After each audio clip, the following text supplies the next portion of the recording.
The struggle with school that I had was tremendous and affected me in every aspect of my life.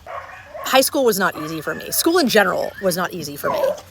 And I had a learning disability and it was really hard. Did I apply myself as much as I should have and could have?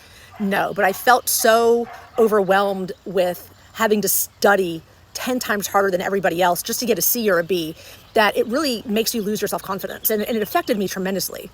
I didn't make good grades.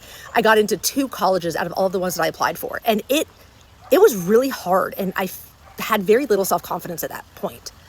And, eventually I went to Western Carolina my freshman year, and then I transferred to App State where things really, took off for me. I'll fast forward to me being a parent to a high school kid who also has a learning disability, who applies herself tremendously. She's the hardest worker in the room, doesn't give up. She perseveres.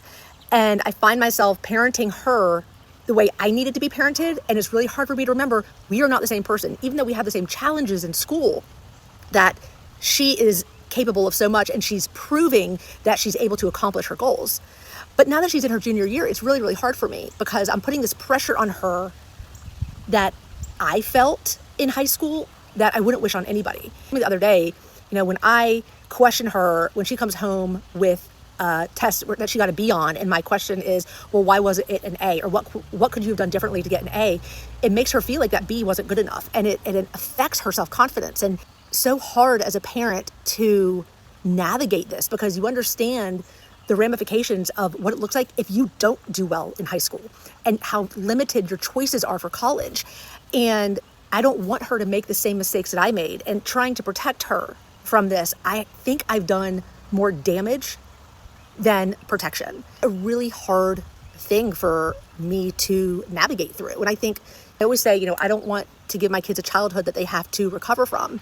And I think to myself, have I absolutely destroyed her high school years?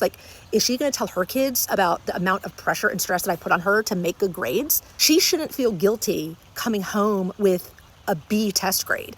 And to think that I made her feel that way is a really tough pill for me to swallow. So I've decided, moving forward, I am here to give her all the tools that she needs. She does tutoring 3 times a week. I am here to be her support system and her cheerleader. And as long as she's doing the best she can, I'm just going to keep giving her all the tools that I can to help her succeed. But man, this is really hard. Parenting is no joke. Hi, I'm Naomi, and I talk about parenting while working full-time, real estate, and other real-life stuff. So if you're into that, follow along.